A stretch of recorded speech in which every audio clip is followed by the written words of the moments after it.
සත්පුරුෂ පින්වත්නි, පින්වතුනි, අද ධර්ම දේශනාවේ මාතෘකාව අංගුත්තර නිකායේ දසක නිපාතයට අයිති කරජකාය සූත්‍රය.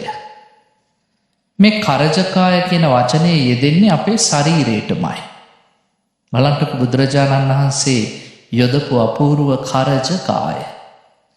මව්පියන්ගෙන් හම්බ වෙච්ච බත් කැඳ ආදියෙන් පෝෂණය කරන, ඉලීම් නැහැවීම් ආදියෙන් අපි නිරන්තරයෙන්ම සුරකින, විවිධ ක්‍රමවලින් සංතරපණය කරන, පෝෂණය කරන ශරීරයට තමයි බුදුරජාණන් වහන්සේ කරජකාය කියලා යෙදුවේ.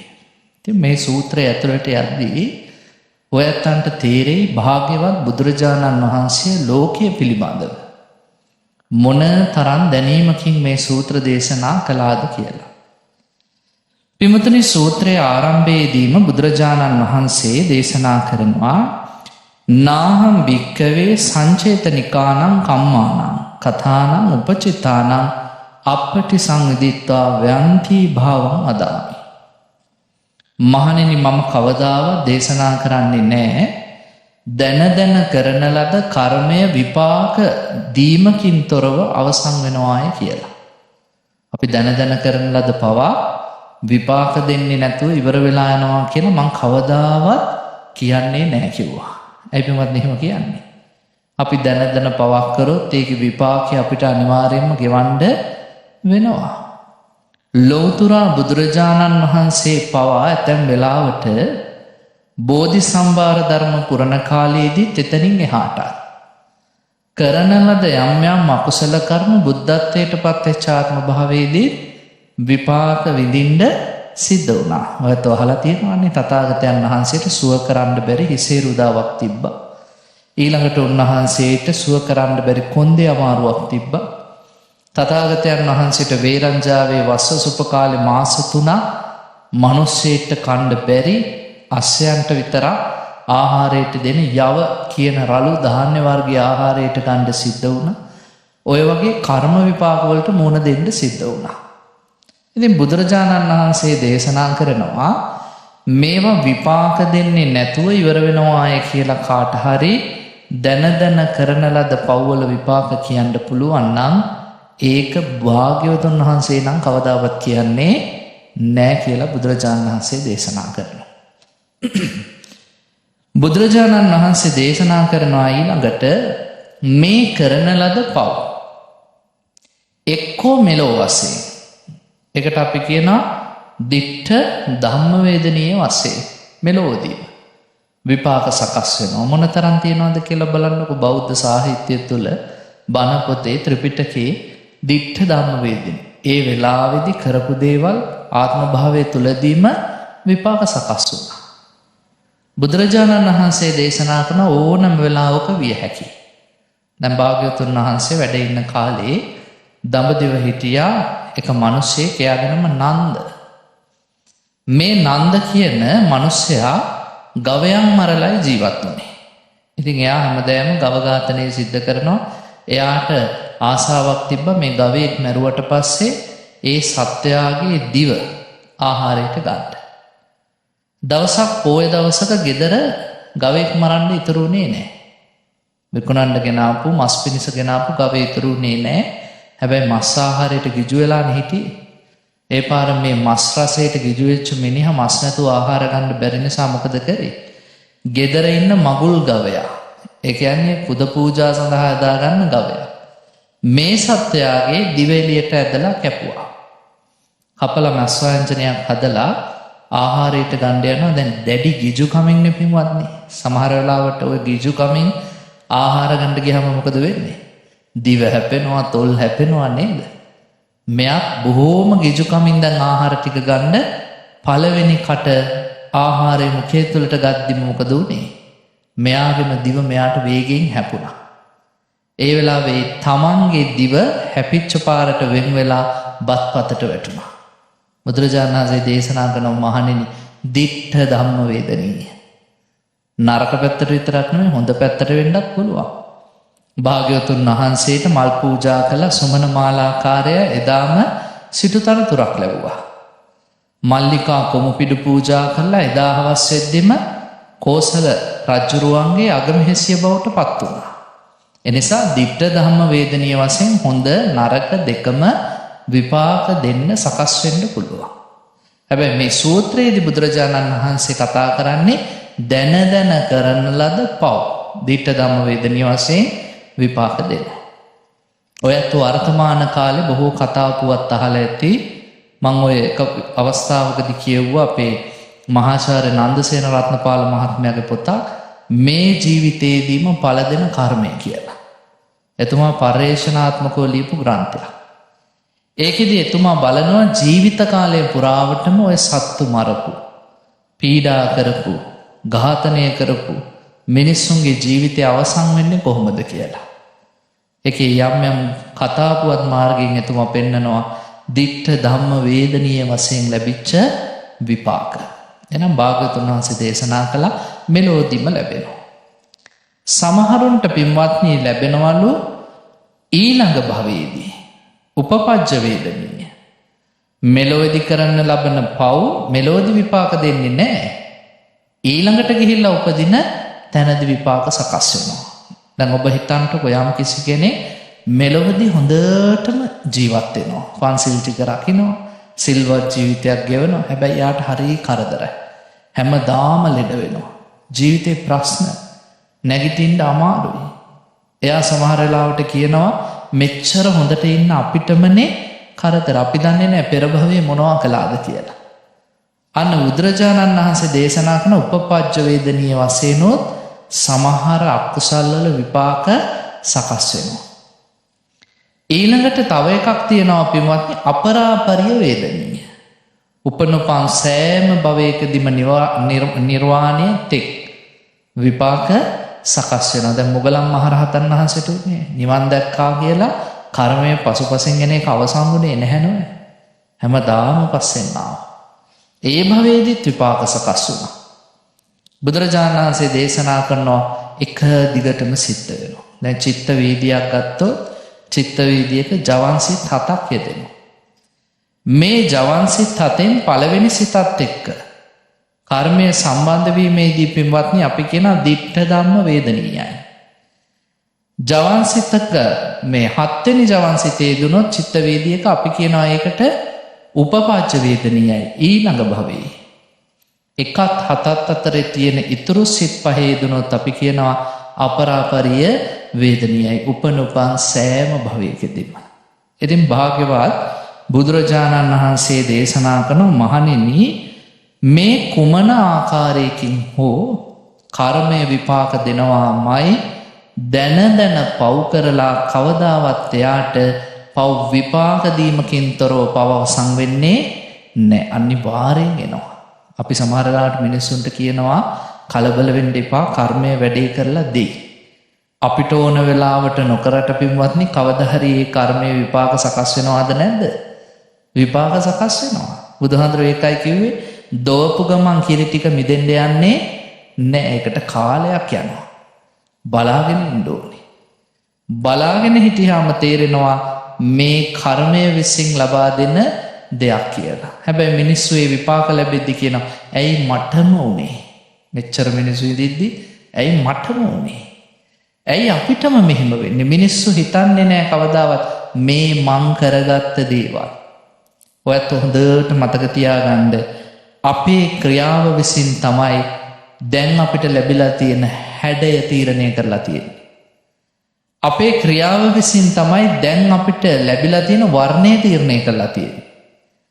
අපි කරන ලද ක්‍රියාව තමයි දැන් අපිට ලැබිලා තියෙන රූපය තීරණය කරන්නේ. අපි කරපු ක්‍රියාව නිසා තමයි දැන් අපිට ලැබිලා තියෙන ගතිගුණ ටික තීරණය වුනේ.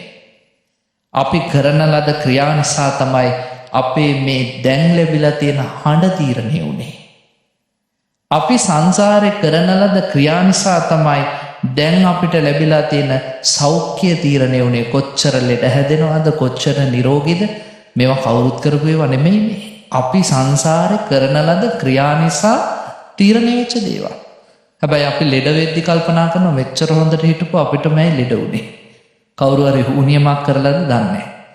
කවුරු හරි අපිට මොනවා හරි ගුරුකමක්වත් කරලාද දන්නේ නැහැ කියලා අපි මිත්‍යා දෘෂ්ටියට යමු වෙනවා. භාග්‍යවතුන් වහන්සේ දේශනා කරන නෑ ඔබමනේ කරගත්තේ.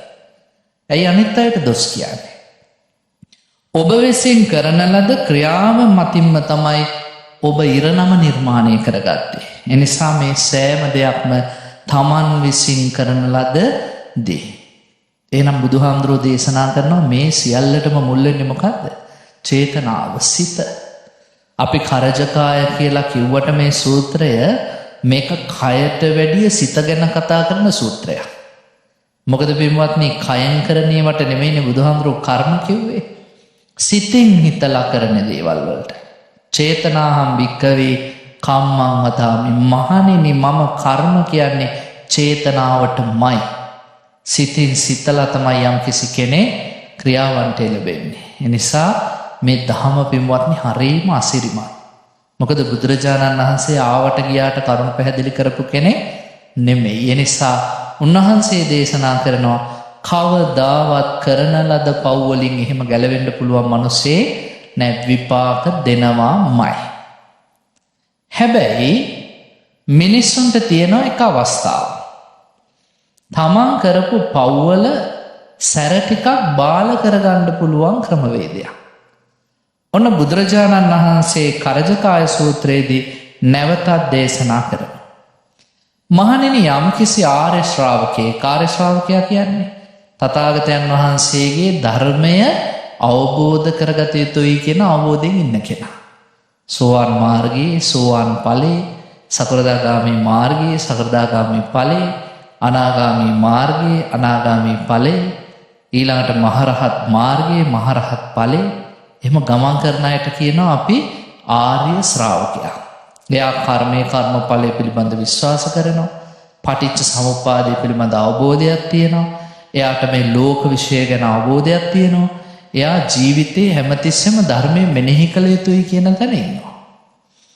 මෙන්න මේ ආර්ය ශ්‍රාවකයා තමන් ළඟ තියෙන ලෝභය ටික ටික අඩු කර කර ගිහිල්ලා, ද්වේෂය ටික ටික අඩු කර කර ගිහිල්ලා, ඊළඟට මෝහය ටික ටික අඩු කරගෙන ගිහිල්ලා.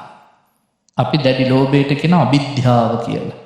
බුදුරජාණන් වහන්සේ දේශනා කරන ආර්ය ශ්‍රාවකයා හැමතිස්සෙම අවිද්‍යාවෙන් තොර වෙච්ච කෙනෙක්. එයාට දැඩි ලෝභයක් නෑ. මම මේ මාගේ කිය අල්ලගන්න යන්නේ නෑ.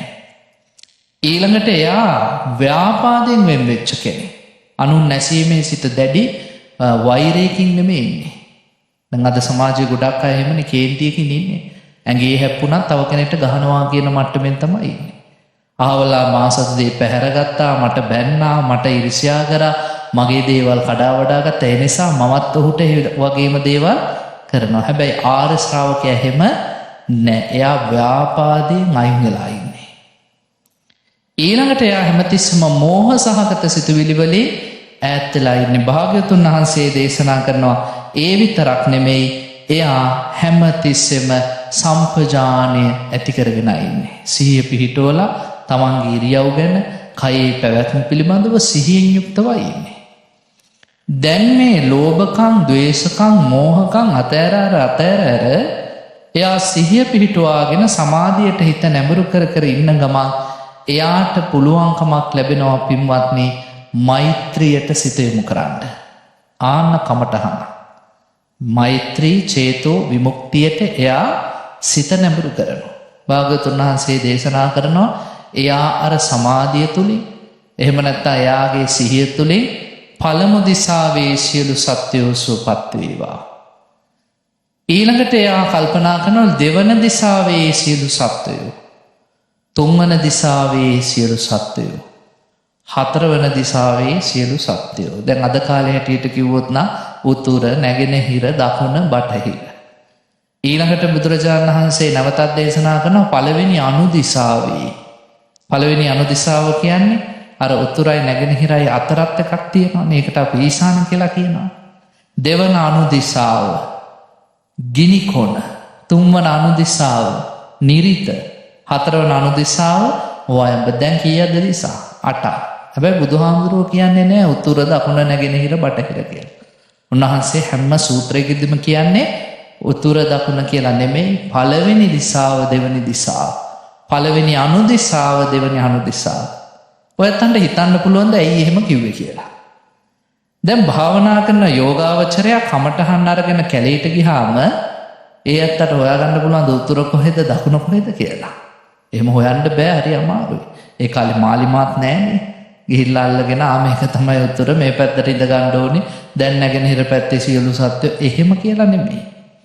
අපි ඉඳගත්තා නම් යම් කිසි පැත්තකට කමටහන වඩන්න ඉදිරිපස මුහුණලා තියෙන්නේ පළමු දිසාව. ඊළඟට දකුණු අත පැත්තෙන් තියෙන්නේ දෙවන දිසාව, පිටුපසෙන් තුන්වන දිසාව, ඊට පස්සේ වම් අත පැත්තෙන් හතරවන දිසාව. ඊළඟ අනුදිසා. තවත් බුදුරජාණන් වහන්සේ දේශනා කරන උඩ යට මේවටත් අපි මෙත්සිත පතුරවනවා. දැන් අප්‍රමාණ වශයෙන් මෙත්සිත පතුරවද්දී එයා ප්‍රාර්ථනා කරනවා මම වෛර නැත්තෙක් වෙම්මා, තරහ නැත්තෙක් වෙම්මා, ඊර්ෂ්‍යා නැත්තෙක් වෙම්මා, අහං අවීරෝ හෝමි, අභ්‍යාපජ්ජා හෝමි, අනීගෝ හෝමි, සුඛී අත්ථානං පරිහරාමි. මම සැපසේ ජීවත් වෙම්මා. මං විතරද? නෑ, මං වගේම උතුරු දිසාවේ සියලු සත්වයෝ. මෙතන මට කියලා මෙත් වඩා ගන්නේ සාපේක්ෂ වශයෙන් අපි ඉන්න තැන නිශ්චය කරගන්න. එතන ඉඳන් පළමු දිසාවේ සියලු සත්වයෝ, දෙවන දිසාවේ සියලු සත්වයෝ. බුදුරජාණන් වහන්සේ මේ විදිහට අනන්ත විශ්වයටම මෙත් පැතිරවීමට කිව්වා. අප අනන්ත විශ්වයට මෙත් පැතිරවීම අප්‍රමාණ චේතෝ විමුක්තිය. ප්‍රමාණයක් නෑ. ඒක අපි මෙත් වඩනවා. දැන් ඒක ලස්සන උදාහරණයකින් බුදුරජාණන් වහන්සේ පින්වත්නි දේශනා කරනවා අසිබන්ධක පුත්ත ගාමණී කියන පුද්ගලයාට. ඒ ගාමණීගෙන් බුදුරජාණන් වහන්සේ ලස්සන ප්‍රශ්න ටිකක් අහනවා. එයා නිගණ්ඨනාථ පුත්තගේ ශ්‍රාවකයෙක්. අහනවා ඔබේ ශාස්ත්‍රඥ වහන්සේ මොන වගේ ධර්මයක්ද කියලා දෙන්න. එතකොට කියනවා ස්වාමීනි, යම් කිසි කෙනෙක් සත්තු මරනවා නම් එයාට ගොඩේමක් නෑ, එයා අපාය යනවා කියලායි නිගණ්ඨනාථ පුත්ත කියන්නේ. මොකද පරම අවිහිංසාවාදියෙක්නේ. බුදුරජාණන් වහන්සේ අහනවා ගාමිණී ඔබ මොකද්ද හිතන්නේ? යම් කිසි මිනිහෙක් ප්‍රාණඝාතය කරනවා. ඔව් ඒක ඇත්ත. දවසේ ප්‍රාණඝාත කරන මිනිහා වැඩි කාලයක් කරන්නේ ප්‍රාණඝාතය කරන එකද ප්‍රාණඝාත නොකරන එකද? ස්වාමීනි, ඔහු වැඩි කාලයක් කරන්නේ ප්‍රාණඝාත නොකරන එක. ප්‍රාණඝාතයට යන්නේ පොඩි වෙලාවයි. හැබැයි යා දවසේ ඊළඟ ටික ඔක්කොම කරන්නේ ප්‍රාණඝාත නොකර ඉන්න එක. එතකොට ගාමිණී දවසේ වැඩි කාලයක් කරන්නේ හොඳ නම් නරක කරන්නේ බොහොම පොඩ්ඩයි නම් කොහොමද මේ මිනිස්සයා එකපාරට අපාය යනවා කියලා කියන්නේ? ඒක වෙන්න බෑ කිව්වා. ඔබේ ශාස්ත්‍රවරයා තව මොනවාද කියන්නේ? ස්වාමීනි, හොරකම් කරොත් අපාය යනවාමයි කියනවා. එතකොට භාග්‍යවතුන් වහන්සේ අහනවා හොරකම් කරන මිනිහෙක් හොරකමේ යන්නේ දවසේ කොච්චර කාලයක්ද? ස්වාමීනි, එක නිශ්චිත වෙලාවක්. එතකොට ඔහුගේ දවසක වෙලාවෙන් හොරකම් කරන කාලයේද වැඩි හොරකම් නොකරන කාලය? ස්වාමීනි, නොකරන කාලය වැඩි. එහෙනම් ඔබේ ශාස්ත්‍රඥ වහන්සේ කියපු එක වෙන්න බෑ. ඉතුරු වෙලාවේ මනුස්සයා මොනවා කරනවද කියලා කවුද දන්නේ? ඒ මනුස්සයා සමහර විට හිත වඩනවා වෙන්නත් පුළුවන්. එතකොට නිශ්චය වශයෙන්ම අපාය යනවා කියලා කියන්න බෑ. කාමෙහි වර්ධවා හැසිරෙනවා නම් අපාය යනවා කියලා නිගණ්ඨනාථ පුත්ත කියනවා. බුදුරජාණන් වහන්සේ ඒ වෙලාවේදී අහනවා යමෙක් කාමෙහි වර්ධවා හැසිරෙනවා නම් ඒ හැසිරෙන වෙලාවද දවසින් වැඩි, නොහැසිරෙන වෙලාවද වැඩි? ස්වාමීනි, නොහැසිරෙන වෙලාව වැඩි. හැසිරෙන්නේ බොහොම ටික කාලයයි. ඒ වෙලාවට කියනවා එහෙනම් කොහොමද මිනිස්සෙක් එහෙම එකපාරටම අපාය යනවා කියලා කියන්නේ? ගාමිණී, මිනිස්සෙට පුළුවන් නම් මේ අපරිමාණ චේතෝ විමුක්තිය වඩන්න ඒ මිනිස්යාට පුළුවන් ජීවිතේ සුගතිගාමී වෙන මාර්ගයට පත් වෙන්න. බුදුහාඳුරෝ දේශනා කරන හරියට සංඛ්‍යක් අරගෙන පිඹිනවා වගේ හැම දිශාවටම මෙත් වඩන්න කියලා. මේ හඬ පැතිරි පැතිරි යන විදිහට පළමු දිශාව, දෙවන දිශාව, තුන්වන දිශාව එහෙම මෙත් වඩන්න කිව්වා. ඔයත් නිකමට හිතන්න පින්වත්නි, කවුරු හරි කෙනෙක් කන්දක් මුදුනකට නැගලා විදුලි පන්දමක් එල්ල කරනවා. විදුලි පන්දමේ ආලෝකය යන්නේ වී හැඩයකටනේ. එතකොට ඒ දිශාවේ සියලු සත්ත්වයෝ සූපත් වේයෝ. අනිත් පැත්තට හැරිලා ඊළඟ පැත්තටත් අපි ටෝච් එළිය අල්ලනවා. ඊළඟ පැත්තටත් අල්ලනවා. එහෙම අල්ලද්දි දැන් හැම පැත්තටම එල්ල වුණානේ. කොහෙවත් සිදුරක් ඉතුරු වුණේ නැහැ. බුදුහාමුදුරුවෝ කියන විදිහට දිසා 10ටම මෙත්තඩුවොත් කවුරුම හෝ සතෙක් ඉතුරු වෙනවද? කිසිම කෙනෙක් ඉතුරු වෙන්නේ නැහැ. එනිසා භාග්‍යවතුන් වහන්සේ දේශනා කරන මේ මෙත්සිත වැඩිම කියලා කියන්නේ මහා පුදුම දෙයක්. මේ මෙත්සිත වඩන්නේ නැතුව පින්වත්නි අපි හැමතිස්සෙම ඉරිසියාවෙන්, ක්‍රෝධයෙන්, වෛරයෙන් රත් වෙවි හිටියොත් අපිට කර්මය විසින් මහා පුදුම බලපෑමක් එල්ල කරනවා. සමහර වෙලාවට එළියට පේන්නේ නැහැ. එළියෙන් මිනිස්සු හරි ලස්සනයි. සුදු ඇඳලා බොහොම සංවරව ලස්සනට ඉන්නවා. හැබැයි ඇතුලෙන් ඒගොල්ලෝ පව් කරනවා. හොරෙන් හැංගි මාව අහුවෙයිද දන්නේ නැහැ. කවුරු බලන් ඉන්නවද දන්නේ නැහැ. එහෙම හැංගි පව් කරන මිනිස්සු ඇත්ත දැකලා තියෙනවද? බුදුරජාණන් වහන්සේ දේශනා කරනවා පින්වත්නි සංසප්පනී පරියාය කියන සූත්‍රයේ. එහෙම හැංගි හොරකම් කරන මිනිස්සුන්ට සංසාරේ මොකද වෙන්නේ? පැත නිකන් හිතලා බලන්න. හොරෙන් කරන්නේ කාට හරි අහුවෙයිද දන්නේ නැහැ. කවුරු හරි දැක්කද දන්නේ නැහැ. අනේ මගේ චරිතේ කැලැල් වෙයිද දන්නේ නැහැ. හැංගි හොරෙන් කරනවා. බුදුහාඳුර භික්ෂුන් වහන්සේලාගෙන් අහනවා මහණෙනි නුඹලා දැකලා තියෙනවද මිනිස්සු දැක්කහම හැංගෙන සත්තු? මිනිස්සු දැක්කහම රෝල් වෙනවා. මිනිස්සු දැක්කහම ගුලි වෙනවා, කටුවස්සට රිංගනවා. තමන්ගේ අවයව හකුලුවා ගන්න. එහෙම සත්තු දැකලා තියෙනවද? භික්ෂුන් වහන්සේලා උත්තර දෙනවා මේ සංසප්පනී පරියාය සූත්‍රයේ බුදුහාඳුරනේ අපි දැකලා තියෙනවා. හොරෙන් පව් කරපු අය. ඔන්න සංසාරේ විපාකේ. හැකිලි හැංගි පව් කරාට පස්සේ කර්මය සකස් වෙද්දි පින්වත්නි අපිට ඒවා විඳින්න වෙනවමයි. එනිසා බුදුරජාණන් වහන්සේ දේශනා කරනවා අපිට පවින් ගැලවෙන්න තියෙන හොඳම මාර්ගයක් තමයි මේ මෛත්‍රී සිත. මං හොඳට ඉන්න කැමති නම් ලෝකේ සියලුම දෙනා හොඳට ඉන්න කැමතියි. එනිසා මම කවදාවත් තව කෙනෙක්ගේ ජීවිතයට හානි කරන්න නරකයි. මෙත්සිත. බුදුරජාණන් වහන්සේ අහනවා මේ සූත්‍රය දේශනා කළා මහණෙනි මොකද හිතන්නේ?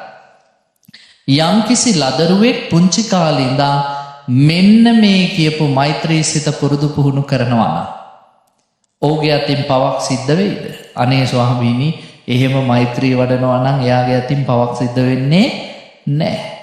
ඉතින් මහණෙනි පවක් සිද්ධ වෙන්නේ නැත්තම් දුක ඔහු ස්පර්ශ කරයිද? දුක යාගාවට එයිද? ස්වාමීනි පව් කරන්නේ නැත්තම් දුක එන්නේ නැහැ. හොඳට මතක තියාගන්න බුදුරජාණන් වහන්සේ පින්වත්නි දේශනා කළේ පින් කරා කියන්නේ සැප තමයි. පුඤ්ඤාන්ති සුඛස්සේතං আদি වචන. මහණෙනි පින කියලා කියන්නේ සැපේටම කියන සමාන පදයක්. එහෙනම් පින මගින් තමයි සැපේ කරා මිනිස්සු සුවලා තියන්නේ. පුඤ්ඤාන්ති සුඛස්සේතං আদি වචන. එහෙම නැත්නම් බුදුහාඳුර දේශනා කරා සුඛෝ පුඤ්ඤස්ස උච්චයෝ. ඒකේ අනිත් පැත්ත මොකද්ද? මිනිස්සු දුකටපත් කරන්නේ පව විසින්මයි. අපි කරගන්නා ලද දේ මත තමයි පින්වත්නි අපිට දුක රැස් වෙන්නේ. එහෙම නැතුව කවුරුත් කරපුවා නෙමෙයි. භාග්‍යවතුන් වහන්සේ දේශනා කරනවා එහෙනම් මේ පුද්ගලයා මෛත්‍රී චේතෝ විමුක්තිය වඩද්දී ඒ පුද්ගලයා පව් කරන්නේ නැත්තම් දුක ස්පර්ශ කරයිද? කවදාවත් නෑ ස්වාමිනී, ඒක වෙන්නම බෑ කිව්වා.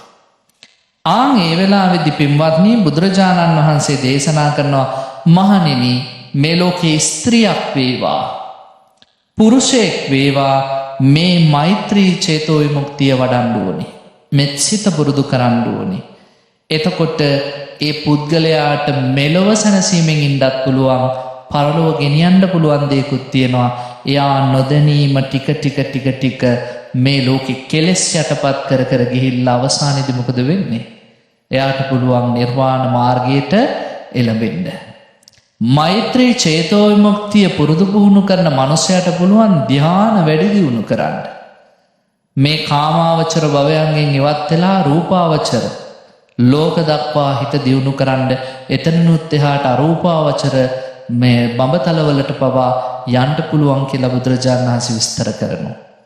මෛත්‍රියෙන් වඩවා ගන්නා සමාධිය තුළ විදර්ශනාවට හිත නැඹුරු කරලා අවශ්‍ය නම් ඒ පුද්ගලයාට නිවන සාක්ෂාත් කරන්න පුළුවන් කියනවා. ඒ නිසා ස්ත්‍රියක් වේවා පුරුෂයෙක් වේවා මෙත්සිත පුරුදු පුහුණු කළ යුතුමයි. ඔච්චර දුරට යන්නේ නැතුව පින්වත්නි අපි මෙලොව ගැන හිතුවොත් බුදුරජාණන් වහන්සේ හරි ලස්සනට මෙත්තානිසංස සූත්‍රයේදී දේශනා කළා නේද? මහණෙනි මෙත් වැඩීමේ ආනිසංස 11ක් තියෙනවා. මොනවද 11? සුඛං සුපති. හොඳට නිින්ද යනවා කිව්වා. අද ගොඩක් අයට නිින්ද යන්නේ නැහැනේ. පන්සල් වලට ඇවිල්ලා කියන ආන්දරනේ දෙකට විතර හැරෙනවා. ඉතින් එළි වෙනකන් දුක් විඳිනවා කියනවා. සමහරු කියනවා නිදාගන්න ගිය වෙලේ ඉඳන් අපේ ඇඟට පයින්නවා, බෙල්ල මිරිකනවා, කකුල් වලින් අදිනවා, හරි කරදරයි කියනවා. එක එක සද්ද ඇහෙනවා ආන්දරනේ අපිට නම් නිින්ද යන්නෙම නැහැ කියන. බොහොම කලාතුරකින් නේද? එක දවසක් බුදුරජාණන් වහන්සේගෙන් ඇවිල්ලා අහනවා කුමාරයේ බුදුරජාණන් වහන්සේ ගහක් යට සැතපීලා තියෙන්නේ රැයලි වෙනකම්. බුදුහාමුදුරනේ කොහෙද ඊරා හිටියේ? මේ ගහ යට තමයි හිටියේ. එතකොට සැතපුනේ මේ ගහ යට. මෙතන නිින්ද යනවාද? භාග්‍යවතුන් වහන්සේ දේශනා කරනවා මෙතන නිින්ද යනවා හොඳට. ඒ වෙලාවේදී කියනවා මම නම් එළුලොමින් කරපු ඇතිරිලි පරෝගෙන හොඳ සුවපහසු ඇඳන් වල නිදිය ගන්න. එතන තමයි මට නම් හොඳට නිින්ද යන්නේ. මේ වගේ තැනක නම් හිතන්නවත් බෑ කිව්වා. බුදුරජාණන් වහන්සේ කිව්වා අර එළුලොමින් කරපු කාමරවල බොහෝම පහසුවෙන් ඉන්නවා කාන්තාව හතර වටේ නටනවා. නුඹට එතන සැපයි කියලා කිව්වට එතන ඇති සැපයා නෑ. එතන හිත නිදාගන්න තැනක් නෙමෙයි. හැබැයි භාග්‍යවතුන් වහන්සේට මේ ගල් ගොඩක් උඩ වුණත් උන්වහන්සේට සැතපෙන්න පුළුවන්. මේ ලෝකේ සුවසේ නිදාගන්න අය අතර භාග්‍යවතුන් වහන්සේ එක්කෙනෙක්. ඇයි අනන්ත මෛත්‍රී සිතකින් උන්වහන්සේ ජීවත් වෙන්නේ. එනිසා ඔබට කොහේ හිටියක් මෙත් සහගත සිත තියෙනවා නම් නිින්ද යනවා හොඳට සුඛං සුපති. ඊළඟට අවදි වීමේදීත් සිහි කල්පනාව තියෙනවා. හිත හොඳට ඒකාග්‍රතාවයකින් යුක්තව අවදි වෙනවා. සුඛං පටිභුජ්ජති. න පාපකං සුපිනම් පස්සති. කවදාවත් නරක නපුරු සිහින පේන්නේ නැහැ කිව්වා. පුංචි කාලේ ඉඳන් පුරුදු පුහුණු කරන්න ඕනේ. ඊළඟට බුදුරජාණන් වහන්සේ දේශනා කරන මනුස්සානම් පියෝ හෝති. මනුෂ්‍යයන්ට ප්‍රිය වෙනවා. අමනුස්සානම් පියෝ හෝති. අමනුෂ්‍යයන්ට ප්‍රිය වෙනවා. දේවතා රක්ඛන්ති. දෙවියෝ රකින්නවා. මේක හරි පුදුම කතාවක්. බුදුරජාණන් වහන්සේ කරණීය මෙත්ත සූත්‍රයේ දේශනා කළේම දෙවිවරුන් විසින් කරදර කරපු ස්වාමීන් වහන්සේලා පිරිසකට නැවත ඒ ස්ථානවලට ගිහිල්ලා භාවනාව වඩා ගන්න පුළුවන් ආශිර්වාදෙ පිණිස. කිව්වා මහණෙනි නුඹලා මේ විදිහට මෙත් වඩන්න ඕනේ. එහෙම මෙත් වඩපුවාම දෙවියෝ නුඹ ආරක්ෂා කරයි. මිනිස්යන්ට විතරක් නෙමෙයි අමනුෂ්‍යයන්ටත් ප්‍රිය වේ. ඊළඟට බුදුරජාණන් වහන්සේ දේශනා කරන නාස අග්ගිවා විසංවා සත්තංවා කමති. කවදාවත් ගින්නෙන් වසවිසෙන් අවයව වලින් හානියක් වෙන්නේ නැහැ. තුවටං චිත්තං සමාධියති. ඉක්මනට හිත සමාධිමත් වෙනවා. මුඛවන්නෝ විප්‍රසීදති. මුහුණේ වර්ණය පැහැපත් වෙනවා. අසම්මෝලෝ කාලං කරෝති. නුමුලාව කලුරිය කරනවා. මරණ මංචකේ බය වෙන්නේ කෑ ගහන්නේ නැහැ. ඔය 10ම බිමන්නේ මෙලොවට. එකයිනේ මෙත්තානිසංස සූත්‍රයේ මරණින් පස්සේ උත්තරින් අප්පටි විජ්ජන්තෝ බ්‍රහ්ම ලෝක උපගෝ හෝති. බැරි වෙලාවත් අධිගමයකට පත් වෙලා ඉන්න බැරි වුණොත් මාර්ගඵල අවබෝධයක් නැති වුණොත් බ්‍රහ්ම ලෝකෙ උපදින්න පුළුවන් කිව්වා. මෙත් චේතෝ විමුක්තියෙන් යුක්තව ජීවත් වුණා. ඔන්න එහෙනම් කරජකාය සූත්‍රයේදී බුදුරජාණන් වහන්සේ දේශනා කළා මේ කය සම්පූර්ණයෙන්ම පාලනය කරන්නේ මොකෙන්ද? හිතෙන්. බඹයක් පමණ වෙච්ච මේ ශරීරය තුල නිපින්වත්නි ලෝකය. එනම් බුදුරජාණන් වහන්සේ ලෝකය කියලා දැක්කේ අපේ සිතට. සිත තුලින් තමයි ලෝකේ ගොඩනගන්නේ. ඔයත් මෙච්චර කල් දුක් විඳනනම් මේ ලෝකේ තියෙන භෞතික දේවල් නිසා නෙමෙයිනේ. ඒ දේවල් වලට ඔබේ සිත තුලින් ඇති කරගත්ත සිතුවිලි බැම්ම නිසා. දැන් අපි හිතමු ඉඩමක් තියෙනවා. ඉඩම නෙමෙයිනේ අපිට දුක ගෙනාවේ. ඒ ඉඩම ගැන අපි ඇති කරගත්ත සිතුවිල්ල මගේ කියලා කරපු බැඳීම. අපේ gedara තියෙනවා නම් gedara නෙමෙයිනේ පින්වත්නි අපිට දුක ගෙනාවේ. ඒ gedarට අපි මගේ කරලා කරපු ඇලීම. ඇලීම් ගැටීම් මුලාවීම් අතරේ අපි අද හොඳටම හෙම්බත් වෙච්ච අය. එනිසා භාග්‍යවතුන් වහන්සේ දේශනා කරනවා මේ සිත කියන එක තමයි ප්‍රබල. සිත නිසා තමයි මහණෙනි ඔබ මුලාවේ වැටෙන්නේ. හැමතිස්සෙම ඔබට මේ ජීවිතය තුල අවබෝධ කරගන්න කියලා බුදුහාමුදුරුවෝ දේශනා කළේ ඕකයි. සිතුවිලි බැම්ම කැඩුවොත් ඔබ නිදහස්. ඊළඟට බුදුරජාණන් වහන්සේ දේශනා කරන මෛත්‍රිය විතරක් නෙමෙයි කරුණාවත් වඩන්න ඕනේ. කරුණාව කියලා කියන්නේ පින්වත්නි පරදුක්ඛේ සති සාදුණං හදය කම්පනං කරෝති इति කරුණා කියලායි බුදුහාමුදුරුවෝ දේශනා කළේ. ඒ කියන්නේ අනුන්ගේ දුකක් දැක්කහම හදවත කම්පා වෙනවා වගේ ස්වභාවය. ඒක අපිට ඇති වෙන්නේ පින්වත්නි බොහෝ වෙලාවට දැන් අද කාලේ නම් අපිට ඇලුම් කරන කෙනෙක්ට කරදරයක් වුණොත් විතරයි. අපි කැමති නැද මිනිසුන්ට ඒව ගානක් නැහැ නේ අපිට. ඔහොම හොඳ ලස්සන වැඩක් වුණා දවසක් බුදුහාමුදුරුවෝ භද්‍රක ගාමිනී කියලා මිනිසෙකින් ඇහුවා භද්‍රක කොහොමද? හොඳයි ස්වාමීනි. මට තියෙනවා ප්‍රශ්න දෙකක්. මොකද්ද බුදුහාමුදුරුවනේ? ඔබ මේ ගමේ ඉන්න මිනිස්සුන්ට යම් හානියක් වුණාම වැටීමකින් නැසීමකින් තැලීමකින් පෙලීමකින් ඔබට දුකක් ගෙන දෙනවද මේ මිනිස්සුන්ට මොනවා හරි වුණාම? ස්වාමිනී සමහරුන්ට මොනවා හරි වුණාම මට ඉතින් එහෙම හිතෙනවා දුකක් හිතෙනවා. මාරාන්තික ලෙඩක් හැදුනහම මගේ හිතවතෙක් මැරුණාම ව්‍යාපාර කඩම් වැටුණාම මට දුක හිතෙනවා.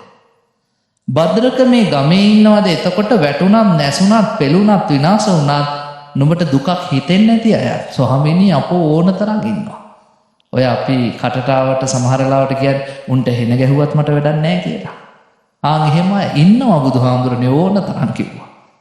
භාග්‍යතුන් වහන්සේ අහනවා භද්‍රක එකම ගමේ මිනිස්සුනේ. සමහරුන්ට මොනවා හරි වෙද්දී ඔබට දුකයි සමහරුන්ට මොනවා හරි වෙද්දී දුක නැහැ. ඇයි වෙනස? ඉතින් ඔක්කොම කන්නේ බත්නේ. ඔක්කොම අඳින්නේ නැඳුන්නේ. හැමෝගෙම ලේ රතු පාටයිනේ. එහෙනම් ඇයි වෙනස? භද්‍රක ටික වෙලාවක් ඉඳලා කියන ස්වාමීනි මං හිතන්නේ ඡන්ද රාගේ. අපි ඇලිච්ච නිසා. ආසා කරන අයට මොනවා හරි වෙද්දී දුකයි ආසා නැති අයට මොනවා වුණත් අපිට කම නැහැ. පේනවද යථාර්ථය? අපි මේ ඇලීම් ගැටීම් මාසෙපින්වත්නි හිර වෙලා ඔය බැම්ම කඩපු දවසට තමයි අපි නිදහස් වෙන්නේ. බුදුරජාණන් වහන්සේ දේශනා කරන කරුණාව කියන්නේ හැමෝටම ඕනම කෙනෙක්ට දුකක් වුණාම උණු වෙන හදවතක්. භාග්‍යතුන් වහන්සේට ඒක හොඳටම තිබ්බ. අපි මහා කරුණාව කියලානේ කියන්නේ. තමන්ට විතරක් නෙමෙයි වදකේ දේව දත්තම්හි. තමන්ගේ පස්සෙන් වදකෙක් වගේ ආව දේව දත්ත කොච්චර මරන්න උත්සාහ කරාද? චෝරේ අංගුලිමාලකේ මිනිස්සු 999ක් මරලා ලේ පෙරාගෙන අත්තල ලේ තවරගෙන හිටපු මහ දරුණු පුද්ගලයා අංගුලිමාල. ධනපාලී රාකල 16ක් බීලා බුදුරජාණන් වහන්සේ ලෝගෙන ආපු තිරිසනා නාලාගිරි. එයාට බණපොතේ ධනපාල කියලාත් කියනවා. මොකද බුදුහාමුදුරුවෝ දමනය කළාට පස්සේ මිනිස්සු උඩු මහල් වල ඉඳගෙන රත්තරන් බඩු සල්ලි විසි කරා ඇතා වැහුණා. වැහුණට පස්සේ මිනිස්සු නම දැම්ම දැම්මයක් නාලාගිරි නෙමෙයි ධනපාල කියලා. ආන්ගේ ධනපාල ඇතාට රාහුලේ චේව තමන්ගේ ලෙයින් මසින් ජාතක වෙච්ච පුතා රාහුලටත් සබ්බත් සමමානසු. බුදුහාමුදුරුවෝ එකයි. කවදාවත් කිව්වේ නෑනේ මේ මගේ පුතා මේ 999ක් මරපු මිනිහා මේ මාව මරන්න ආපු දේවදත්ත මේ මාව මරන්න ආපු නාලාගිරියා කවදාවත් කිව්වේ නෑ. ආම් බුදුහාමුදුරුවෝ කියන බුදුහාමුදුරුවෝ තරමට බැරි වුණා. මහා කරුණාව කියන තැනට යන්න බැරි වුණත් කරුණාව තියෙන්න පුළුවන් නේ පින්වත්නි. අපි ඒ කරුණාව ගාව ගන්නවද? නෑ. කරුණාව ගන්නෙම නෑ. අපි ওই කරුණා භාවනාව පටලගෙන ඉන්නවා. ඒකට අපි මෛත්‍රී භාවනාව කියලා කියනවා. පොඩි කාලෙක මම නිදුක් වෙම්මා නිරෝග වෙම්මා සුවපත් වෙම්මා දුකින් මිදෙම්මා නිවන් දකිම්මා අන්න කරුණා භාවනාව. ඇයි ලෝකේ තියෙන දුක දැකලා හදවත උණුනා. අනේ කවුරුත් ලෙඩ වෙන්න එපා. පිළිකා රෝහලට ගියාම හිතෙනව නේද? එහෙම හිතෙන්නේ නැත්නම් අපි මනුස්සත්වයට සුදුසු නෑ. මේ අත කොච්චර දුක් විඳිනවද? අනේ සුවපත් වේවා. නිරෝගී වේවා. මේ අත්ංගේ ලෙඩ දුක් ඉක්මනට සංසිඳේවා. හැබැයි බෞද්ධයා කියන්නේ එහෙම දැකලා කම්පා වෙවි විතරක් ඉන්න જાතියක් නෙමෙයි. එතනින් එහාටත් යන්න ඕනේ. මොකද ඊළඟ පියවර? සංසාරේ මම කී දහහක් ආත්ම භාවවල මේ විදිහේ දුකටපත් වෙලා ඇතිද? පිළිකා හැදලා මම කොච්චර මැරිලා ඇතිද? අනේ තාම මේ භයානක තැනින් මම මිදුනේ නෑනේ. සතර අපායේ නිදහස්ුනේ නෑ. පිළිකා හැදි මැරෙනවා. නැවත කොහෙ උපදිනවද දන්නේ නෑ. සතර අපායට වැටුනොත් මම හැමදාම දුකේ.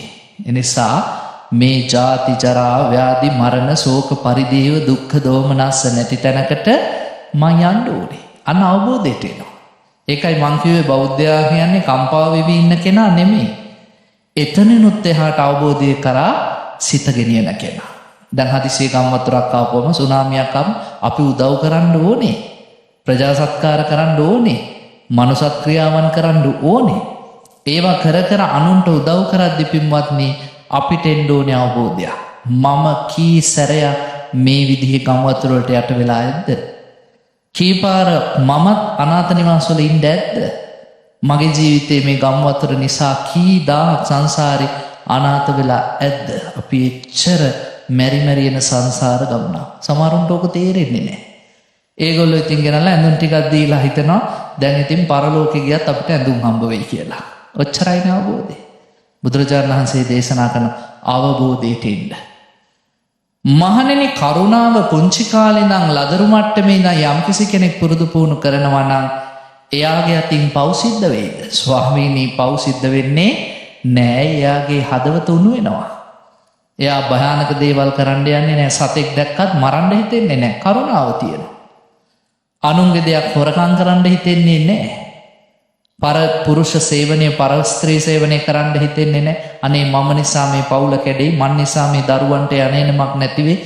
ඒව කරන්නේ නෑ. බොරු කියන්නේ නෑ. මත්පැන් මත්ද්‍රව්‍ය පානය කරන්නේ නෑ. කරුණාව. ඒ නිසා බුදුහාමුදුරනේ ඔහු පව් කරන්නේ නෑ. බුදුහාමුදුරුවෝ අහනවා පව් කරන්නේ නැත්තම් දුක ඔහු ස්පර්ශ කරයිද? ලං වෙයිද දුක යාට? ස්වාමිනී පව් කරන්නේ නෑ කියන්නේ දුක එන්නේ නෑ. ආන් ගැලවුණා.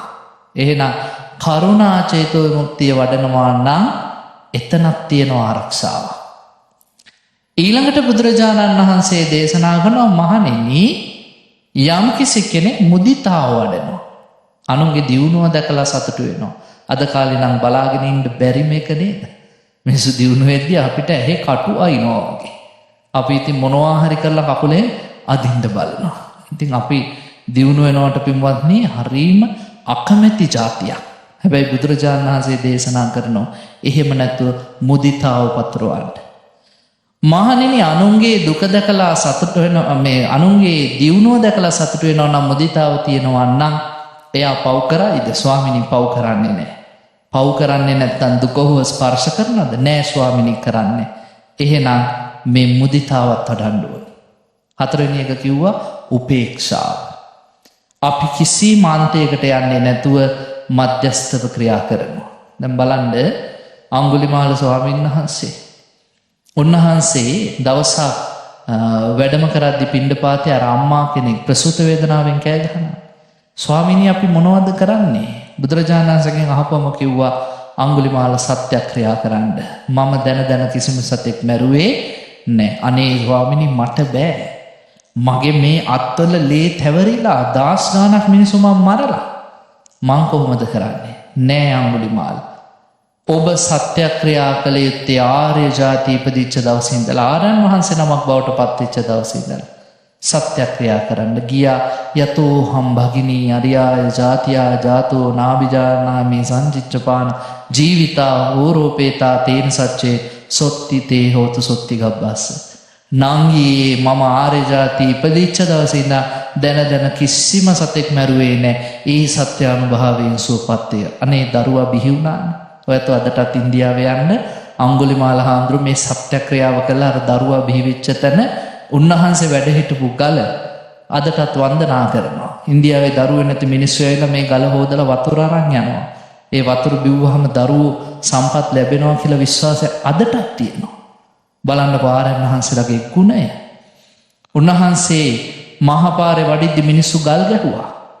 කොහෙට හරි අඹ ගෙඩියක් කඩන්න පොල්ලකින් ගැහුවත් ඒකත් වැරදිලා ඇවිල්ලා වැදුනේ අඟුලිමාල හාමුදුරුවෝ. කර්ම ශක්තිය ගෙවන්න ඕනේ. කරපු පව් වලින් පින්වත්නි කවදාවත් ගැලවෙන්න බෑ. නිසා බුදුහාමුදුරුවෝ මහග්ගත විදිහට මේ චේතෝ විමුක්තිය වැඩුවාම මෛත්‍රී වශයෙන්, කරුණා වශයෙන්, මුදිතා වශයෙන්, උපේක්ඛා වශයෙන් ඒ සිතම ඔබට මහා ප්‍රබල විදිහට ආරක්ෂාවක් සලසනවා. වඩපු සිතට පව් විපාක දීම කරන්න බෑ. ඕකට හොඳම උදාහරණේ ලෝණපල සූත්‍රය. ලුණු කැට දෙකක් අරන් වතුර කෝප් එකට එකක් දාපුහම ඒ වතුර ටික ලුණු රහයි බොන්න බෑ. හැබැයි පින්වත්නි ඒ ලුණු කැටේම ජලාශයකට දාපුහම ජලාශයේ වතුර වෙනස් වෙන්නේ නෑ. හරියට වඩපු සිතයි නොවඩපු සිතයි වගේ. ඔබ මෛත්‍රී සහගත චේතෝ විමුක්තියෙන් හිත පුරෝලා නම්, ඔබේ හිත වඩලා නම්, ධ්‍යාන මට්ටමට සිත ගෙනල්ලා නම් මේ පොඩි පවකට ඔයත්තන්ට මොනවා කරන්න පුළුවන් වේද? කරන්න බෑ.